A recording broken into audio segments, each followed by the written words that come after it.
Hello everyone, how are you doing? I hope you're doing good. But before we start our lesson, let me introduce myself first. My name is Deasmiati. I'm from the photography department in English class A. So for today's class, I want to tell you about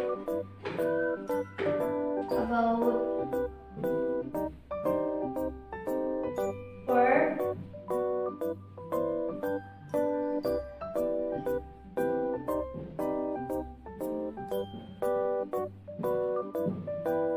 verb and auxiliary verb. When you hear verbs in Indonesian language is kata kerja. Kata kerja.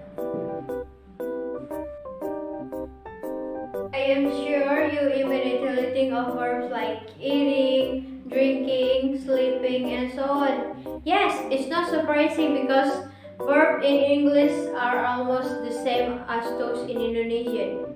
Even so, in fact, there are slight differences, between verbs in English and Indonesian, especially in terms of function. So English verbs do not only function as verb, but there are other functions. That's why there are many types of verbs. But first of all,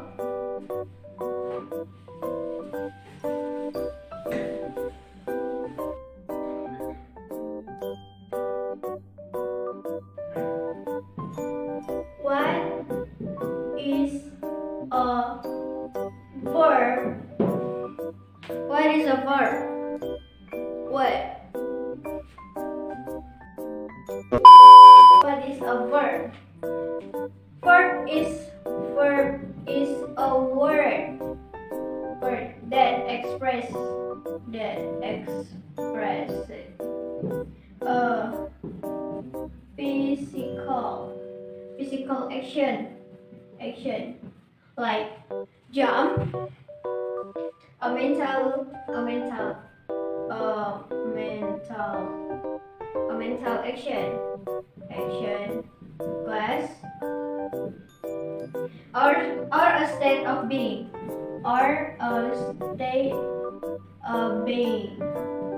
exists. This is three: physical action, a mental action, or a state being or exist are the function of verb as a part of speech. But are these verbs same as predicate in Indonesian? So where you know that in Indonesian sentence at least consists of a subject plus predicate. Is this predicate the same as verb? Let me give you an example, okay? Obama eats ramen. Well, in the sentence it's clear, right? If the predicate is eating and the object is ramen. But what if the sentence is like one below?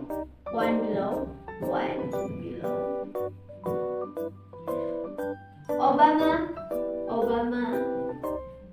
is a president. Obama is a president. From the English sentence, it's clear that this president is a verb can act as a predicate. Obama is the president. The English sentence, it is clear that is a president, a verb can act as a predicate. So in Indonesian sentence, what is a verb? What is a verb, right? Yep, the answer doesn't have a verb. Present the predicate. So the sentence is a president. Call it a predicate. But in the predicate and the verb are the same, guys. Well, as I mentioned before, there are many types of verb. For example, linking verb, auxiliary verb, and many more. So today we will start with auxiliary verb. We will start with auxiliary verb. Okay, everything on the whiteboard right now. There are 4 types of verb categories in auxiliary verbs. We will start from to be. In the verb 1 is are, but in the verb 2 become was. Are become were. Okay, next do. In the verb 1 do does become, in the verb 2 become did. Have has become had. In the modal will become would, shall become should, can become could, must have to become had, might become might. And the word but in the up to has no significant meaning. So it means yes, it's not very important, or we don't know what it means. Well, after this we will discuss its function so that you don't get confused. The function of the first auxiliary verb is for helping verb. Helping verb. But wait, why we call this helping verb? Why auxiliary verb I call helping verb? Why? This is my own conclusion, so I hope you friend can understand what I say easier, I will give you an example, okay? Andi sangat tampan. Before we change the sentence into English, I want to tell you a secret, okay? I want to tell you a secret. A secret in English, so it's, for example, the sentence doesn't have a verb, it cannot be called a sentence. Yes, it is a phrase. So the condition of the sentence in English must have a verb. Must have verb. For example, is here. Andi sangat tampan. We will change in English. Andi very handsome. There a verb. Kata kerja ada nggak di sini? Nggak ada kan? Jadi kita harus membuat kata kerjanya agar menjadi kalimat, bukan frasa. You can see this sentence. Is there a verb? A verb in this sentence? The answer is no. Why? Because handsome here is adjective, and very is adverb. We will use this to be. We will use, of course, because Andy is a man. We will use he. The to be is. So we will write this is. Okay, it's very difficult to me to explain this. Okay, Andy is very handsome. This is a auxiliary verb. To be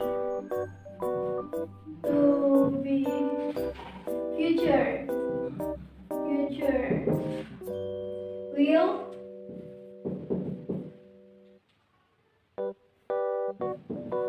to be plus going to. Example, I will take him to the beach. Later. He is going to visit the beach with me later.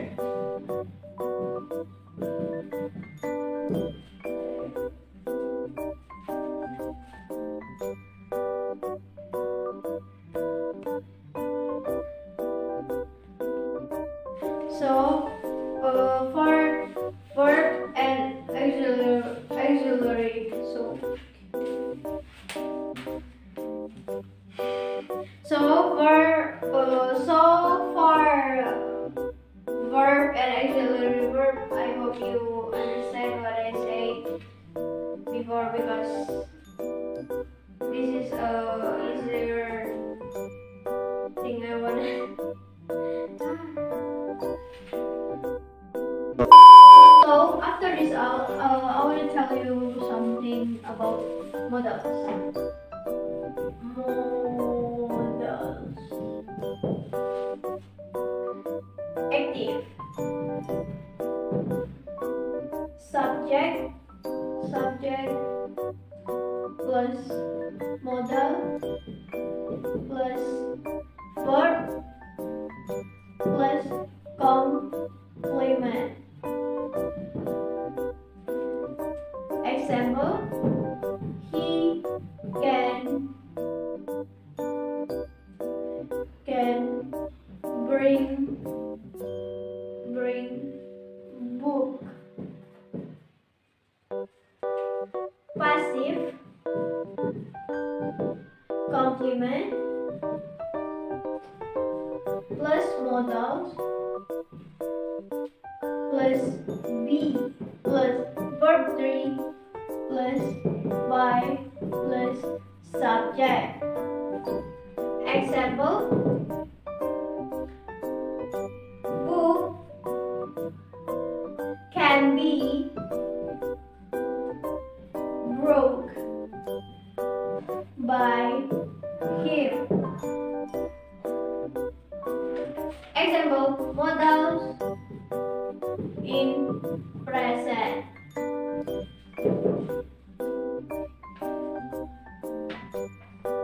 I can run fast.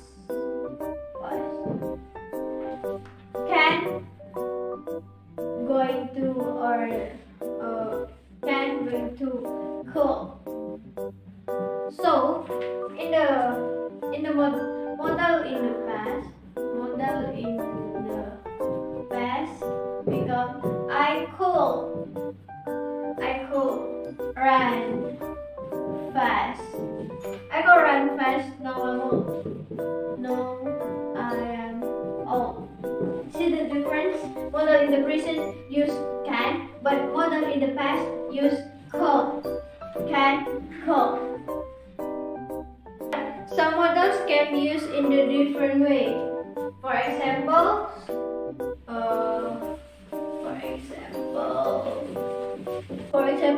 walk.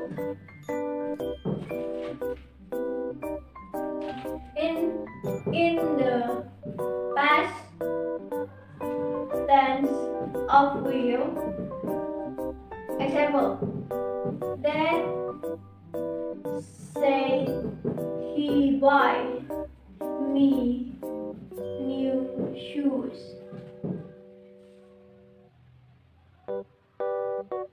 In repetitive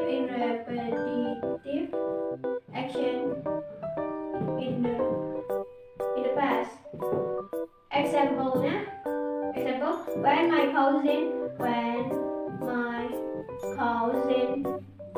live in Colorado. We will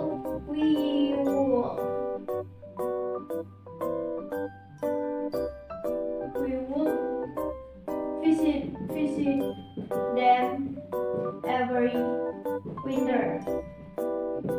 In conditional mode,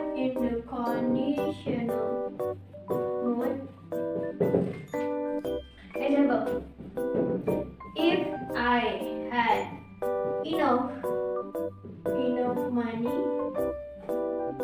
I will buy a dream, a car maybe. Okay friends, thank you for your great attention. Thank you for your listening. If you have any question, please leave comment below. I am Dea Asmiati from the Photography Study Program, Kelas A Recited. Wassalamualaikum warahmatullahi wabarakatuh.